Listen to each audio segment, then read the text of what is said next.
Appreciate everybody being here. Phenomenal week last week. Great win by our players down in Lafayette. Very tough place to win. Hats off to Coach Dez and his group for battling. Got to get ready for a really tough challenge this week. ULM is a really good team. If you just watch the film with no scoreboard, no stats, no records, they're probably 3 or 4 plays away from being in a totally different situation. So got a lot of respect for Coach Vincent. Well-coached team. They play hard. They're big, probably the most physical team we've played collectively at our level. They do a really good job, really stress you on offense with their offense, really stresses you on defense, a lot of different formations, a lot of different personnel groupings, some really good players in some good spots. They're tough, they're physical, they're big up front. I think Coach Vincent does a really good job of being creative with sets and formations and motions and play packaging. It's going to be a really tough challenge for us. And then obviously on defense for them, they're big up front, probably the best D-line at our level that we've played as far as physicality, size, the ability to rotate guys. They're violent. Like I say, when you turn the tape on, you don't know what their record is because they play with such effort, energy. So it's going to be really challenging. We got a lot of work to do. We're going to have to change some things that we do defensively, so we may not look like what we've seen us defensively coming up this week. Obviously, homecoming, great environment. Really excited to get everybody here. It's going to be a really good environment here in the Rock. Weather's supposed to be great. A great opportunity for us coming off the road in 2 weeks and getting a chance to play here at home. So really excited with that. Open up questions.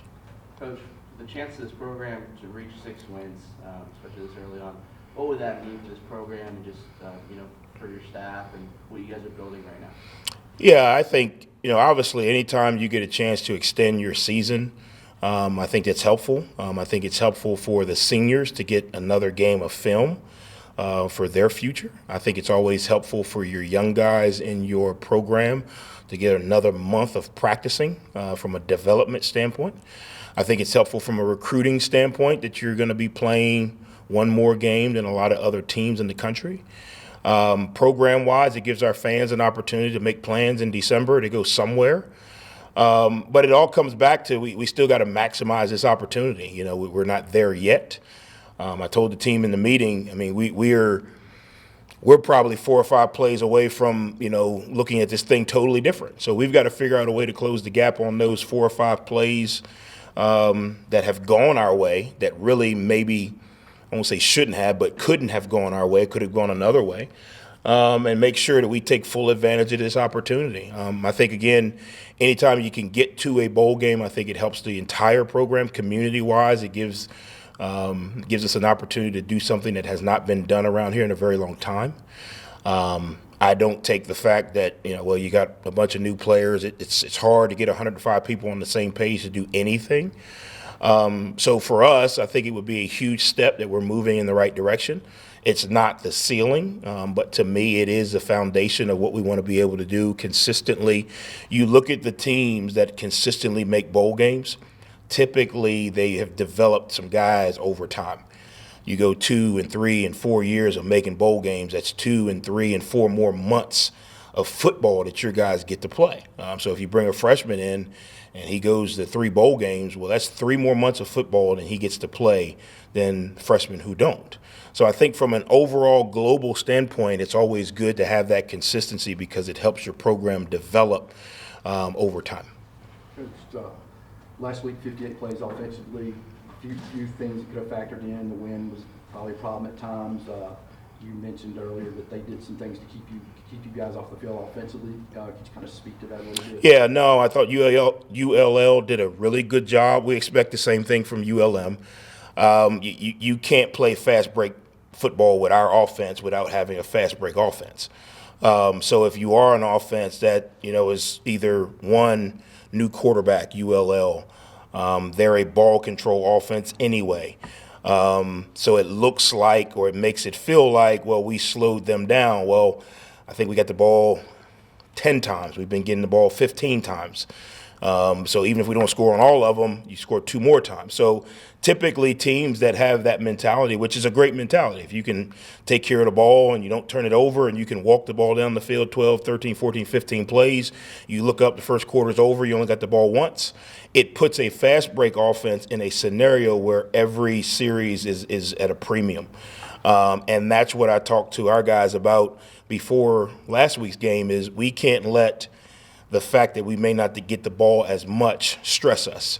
Because sometimes what happens is you get the ball 1-2 times a quarter, you look up, oh, it's second quarter, we got 7 points. It's like, man, we're not doing something. So you got to really focus on it. I think that's Iowa does the same thing. They're kind of a methodical offense, the ball control. They want to eat the clock up. They want to move the chains. What we have to do defensively is we've got to get stops. And then offensively, our series or our possessions are at premium. You go down and you turn the ball over, you really have lost 2 series if you kind of really look at it. So we expect the same thing this week just because of the type of offense that that they play, which is not a bad. Doesn't mean you're not going to score points. It just means you're more of a ball control, methodically move the ball down the field type operation. So we've got to be prepared to maximize our drives on offense, and then we've got to still get off the field on defense. That makes it really difficult when you give up. 3rd and 6 becomes like 4th and 6 because if you can get off the field, well, you've got to football back to your offense with more time on the clock. If they convert that 3rd and 6, which maybe in the first quarter is not really that glaring, but that allowed them to take that drive from 8 plays to 15 plays, and for them, that's kind of what they want to be able to do. It was a couple weeks ago you were talking about pass breakups, and then it's been 6 out of 7 games you guys have come up with turnovers. I wonder how you feel like the defensive backs have improved, over the course of the year, especially after last week. Yeah, I think they're taking advantage of the opportunities. We still broke up 2 that we probably should have. If you can get both hands on the ball, you should catch it. I mean, that's the beauty of it. But I think what's starting to happen is they're playing with a lot of confidence. I think our communication has improved on the back end, which allows things pre-snap to kind of get solved before you get kind of in the middle of the play. I think they're doing a really good job. A lot of times what you see is if you're getting a lot of interceptions, typically your backfield is not as involved in the run game as much. I think we're doing a really good job of balancing the two. I think Coach Calhoun and Coach Bowman do a really good job of emphasizing eye discipline so your eyes can take you to your keys and where you're supposed to be. And I think our players are doing a good job of executing. That's it. I mean, you can coach and you can drill and you can practice. If they get out there on Saturday and do something different, it doesn't make sense. So I think our players are doing a good job of executing. I think they're creating some confidence because of their execution. And then I think our coaches are doing a good job of drilling the fundamentals that they need to go out and be successful. You guys have had to win in different ways in different games. Shootout in Georgia Southern, kind of defensive battle there in Louisiana. Is that good to win in multiple ways to set you up for the rest of the season? I think it's always good to win. I think you can learn from both is what's the most important because there's going to come other situations. This weekend will probably be very similar to last weekend. You're going to have to be able to grind out a win or be very opportunistic, if that makes sense. So I think once you're able to have success in kind of both lanes, you learn how to survive in both lanes. And what you learn is, okay, hey, we've been here before. Now we're not uncomfortable. We've still got to be able to focus on what we need to focus on the next play, come up with a play. I thought we did a really good job of playing complementary football last week. We got turnovers. We got 10 points off the turnovers. They got turnovers. They got none. So although it's a small stat, 10 points, it's huge because if they get 0 points off turnovers, but we can get 10, that's a huge momentum swing in a game that's very methodical, if that makes sense. If you're going and, it's going to be 55 to 56, it may not show up as much, but I think when you're talking complementary football, hey, our defense got us the ball back and we got points off of it. I think that's a huge momentum swing. I think it helps the other side of the ball. Defensively, if we get a turnover and we drive down and turn it back over, it's a little, deflating. But I think once you're able to win in both scenarios or multiple scenarios, you're able to learn what it takes to win different ways. Talk a little bit about the 98-yard touchdown pass. Just couldn't see it on TV. Was Braylon seeing man or cloud, or did he check? Yeah, no, actually, Coach Anderson, checked to it based on the coverage they were playing. They were kind of squatting on some routes. Most of the time, it's one of those football adages. Most of the time, 3rd and 14 backed up, you're probably not throwing a go ball. You're probably trying to throw or run the ball to get a little bit of yards to punt it away, or throw some type of, dig or in right near or at the sticks to see if you can get it. And Coach Anderson saw them kind of squatting on the play before, if that made sense. Got an opportunity to get one-on-one coverage on the outside. Safety, tight end did a good job of just holding the safety long enough to get Micah out. Thought our O-line did a great job of protecting. Braylon made a phenomenal throw, hit him in stride, and probably was the play of the game that took momentum, took the thought of, hey, we can come back, hey, we're in this, because you think if we punt there, they probably get the ball near midfield. They're thinking we can go down and get points on the board. We're still in it.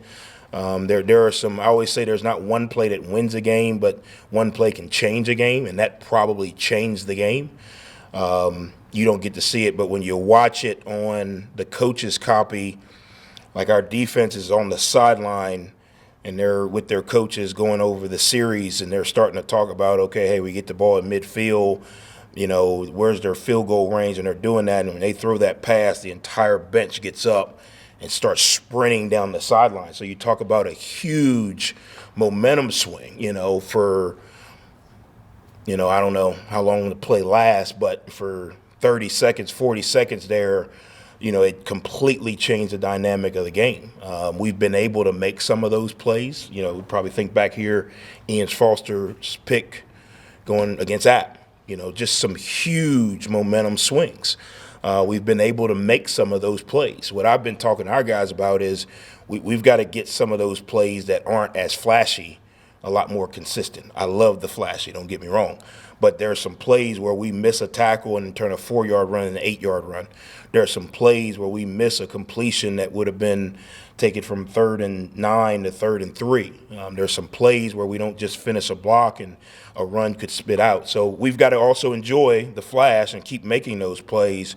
But there are some plays in the middle there that we got to be as attentive to and cleaning up and doing as well. Another play that was huge in that game was that fumble on the goal line for Louisiana. Can you just speak on your defensive line and their ability to punch the ball out? Yes, but also just stifle the run game. Yeah, it goes back to how we practice. We put a lot of time in trying to force turnovers. Those are the two stats that matter the most, right? Turnover and explosive plays. So we put most of our practice focus on those types of things, right? How do we prevent explosive plays, gap sound on defense, being in your gap, having the right tackle fundamentals. How do you create turnovers? Obviously, catching the ball, taking care of the ball, punching the ball out. And on offense, how do you create explosive plays, right? Finishing blocks, protecting, getting plays down the field.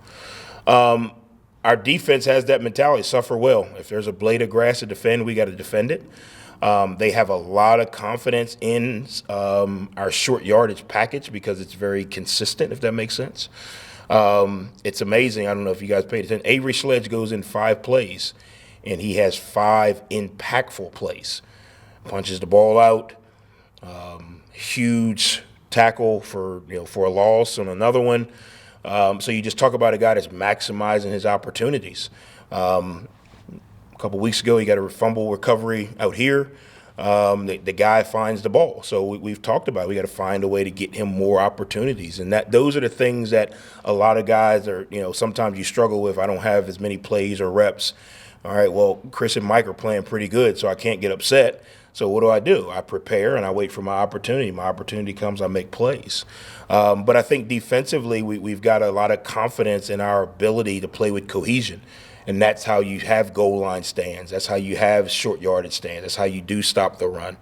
Now, we got good players, so me and you could go out there and run the same defense and they'd probably score. But we've got good players, but they got trust in each other. Hey, I know I got my gap. I know you got your gap. I know you're going to fit your gap.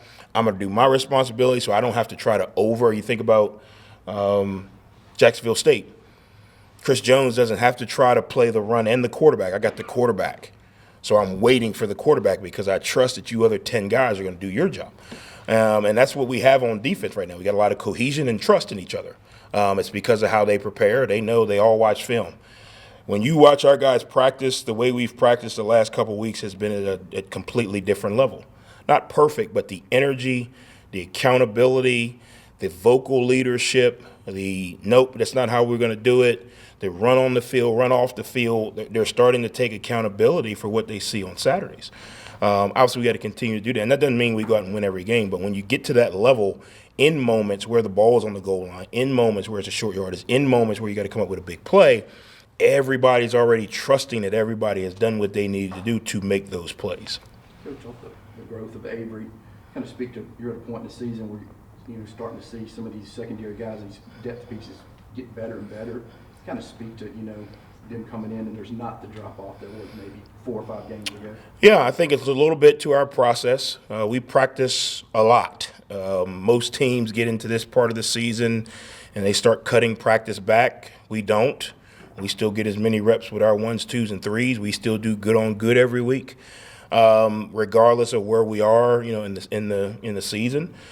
So what happens is now, when the 2s were getting half the reps, at the beginning of the season, those halves add up. So now when they're getting to the back end of the season, they really have played. We've played 7 games. So in theory, the 2s have played half of that, because they've been able to practice and sprinkle in some games. So by nature, they get better. So because of how we practice, because of our process, it allows you to develop on the move, if that makes sense. Because you're going to get into a situation where you need that backup or you need to rotate. And the only way to get them ready is to get them ready. You can't just say, hey, we're going, 20 plays in this period and you get 3 and the ones get the rest and expect them to be ready. So we do it all. We do half and half.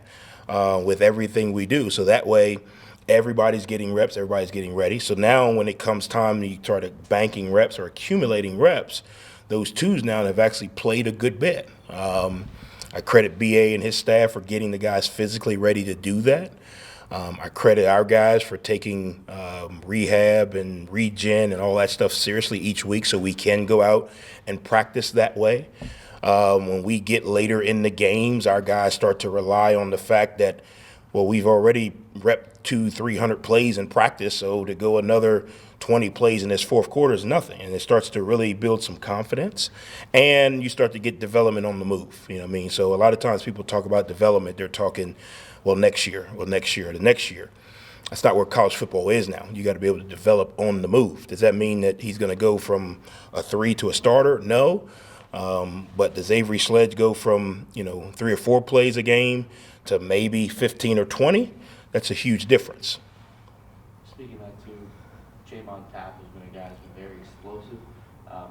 What have you seen with his intensity and what he's brought to your defensive line to boost it? Yeah, his preparation has gone through the roof. He's actually started to practice like, I won't say seriously, but he's practicing with intent. He's always practiced serious, but now he's actually in his mind when he hears the defensive call and he sees the offensive set, he's playing the game in his head. So now when he gets in the game, he's already seen it, he's already done it. He's also starting to hold people accountable around him. Whenever your best players or your best leaders, you got a really good chance. So I think what he's starting to do is he's starting to see success from his process. And a lot of times what happens is young kids see success from their process and their process stays the same. Well, the success is going to drop off. What you got to do is you got to see success from your process and you got to add as it goes. Maybe adding more rehab, maybe adding more film, maybe adding more reps, depending on what you need to do. We can't do the same thing we did week 1 and think we're going to play better in week 7. So you got to add to it. And adding to it doesn't mean you go from, a 2-hour practice to a 6-hour practice. Adding to it means, maybe I was spending an hour in the training room. Now I got to spend an hour and a half. Maybe I was watching an hour of film. Well, now I got to watch 2 hours because there's actually 7 games out there. And I think Jamon has really done a good job of adding to his process each week, which is allowing him to continue to have success, which is allowing him to continue to be, we talked about instinctive. You're instinctive because you've seen it, repped it, know what's coming.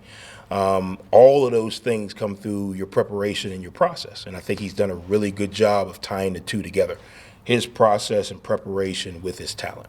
Coach, back to Jamon. A lot of storylines this year. He's one of the better stories going forward.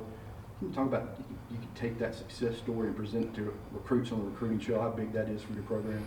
Yeah, I think, one of the reasons why he was willing to listen to us because we had a Mike Green success story, and we were able to show actual film of what he would be doing positionally and what he would have an opportunity to do. On top of that, they are two different people, two different players, so he still had his ability to add, okay, here's what he was able to do, here's what I'm able to do. So now we got two stories. If we get a player that is more athletic, tap-like, or more athletic, Mike-like, we've got two stories. And I think what happens is, although we get to create a narrative in-house of how effective you can be, how you can make the right decision and not the expense decision, the more we're able to do that, the more these young men are able, Tap's going to be able to walk away from here and say, hey, it wasn't about going to the best money situation, it was going to the best situation. Hopefully that helps him make a better situation in life with what car to buy, what house to buy, what job do I take. So it goes both ways. He's able to help us continue to be successful in recruiting and developing young men. And hopefully because of this process going the right way, he's able to take some lessons and apply to his life. Maybe, when he gets out of here, he invests his money a different way because he realizes that, hey, it's not about how much, it's about what you do with the opportunity. For us, maybe there is another young man who's going to hit the portal, who's got talent, who may say, hey, I need to go somewhere where I can get film and not dollars. And ultimately, it gives us an opportunity to say, okay, hey, this is real life. This is real, tangible evidence of two young men who had every opportunity in the world to go make money and chose to make film. And that's why they're able to be successful. In what ways do you feel like ULM provides a really good challenge for your team Saturday? Yeah, I mean, they're tough and they're physical. That's the first thing, and you can solve a lot of problems with physicality. I think they do a really good job offensively of being creative, which, again, defensively, you got to kind of match personnel, you got to match formations. You can be in the right spot but be a gap short really fast. They've got good backs. They've got good receivers. They do so much on offense that looks the same that you can't really say, okay, hey, because this guy's standing here, this is what they're doing. And then defensively, their D-line is really good. And obviously, you look all through the league, the teams that have good D-lines typically have success. So it's going to be a war between our O-line and D-line. It's going to be a battle. And then we're going to have to be really, really good on defensive tackling in space, because they're going to put some formations together where you're not going to be able to get population to the ball. You're going to be able to get one guy in the fit, and everybody's going to have to play their gap. And then we got to be really opportunistic on offense, because we may not get the ball 15 times. So we've got to do that. We've got to take care of the ball on offense, and we got to try to take it away on defense. And then we got to understand that it's not going to be easy. They're fighting. Like I say, when you put on the film, if you don't look at the scoreboard, you can't tell they're winning or losing, which is a mark of a well-coached team. A lot of respect for Coach Vincent and what they do. You can't tell that, hey, this play is play 1 and this play is play 60. They look the exact same. So that means they're going to play for 60 minutes. So we've got to be prepared to do that as well. We've got to be prepared to take advantage of whatever opportunities come. And then we've got to go create some opportunities, which means we've got to be able to make some plays when we get an opportunity. Anything else? I got one. I always have one, Coach. Talk about kicking a little bit. We've used a lot of kickers, some because of injuries and some for, I guess, special situations. So how do you kind of match the kicker to the other team and the way they do things? Yeah, I think it's more about us. Obviously when we started this deal, we kind of had a plan that we would use Jack in punting and we would use Reed in kicking, and we had Creighton who was coming along, and then when we had our situation with Jack, it really put us in a situation where we had to speed Creighton up a little bit to take some off of Reed. I think what has happened now, we've gotten 2 weeks in where all three of those guys have kind of gotten into a groove. And it's not necessarily the game. The games are great, it's the load in practice. So if Reed is punting, kicking off, and field goal, that's a lot during the week. And then to turn around and get ready on the sideline. Us being able to split those duties up has really helped us lighten the load during the week so we're more effective on game day. Having Jack back and having him actually punting in flow and working out and kind of back into his normal routine has allowed us to have some flexibility in the punting game. And then Creighton being able to step up and take an opportunity and run with it has lightened the load on both of those guys. Again, it's not about who, it's about the execution. I think last week was probably our best kicking performance, right? Not just so we made everything, but collectively as a group, we were effective in flipping the field and punting. We were effective in downing the ball inside the 5-yard line, which was a huge, valuable piece when you're talking about an offense that's going to methodically walk the ball down the field. And then you talk about Creighton, who hits a huge momentum swing, to get points right there at the end of the half. So I think all three of those guys are starting to come into their own. I think, again, the ability for them to be able to have a routine and know going into the week, okay, this is my role, not, well, I got to punt today, and then I got to kick today. It was Jack coming back. I don't know if Jack's coming back. Well, he's back, but is he back? Well, Jack's back, but is he going? Yeah, I mean, so without the confusion, and obviously that's adversity. We all got to deal with it. I think those guys have handled it well. They challenge each other. All three of them could do it all if we needed them to. But obviously it lightens the load and creates a little bit more execution on game day with the balance. Anything else, guys? Coach, thank you. Thanks, guys. Appreciate you guys.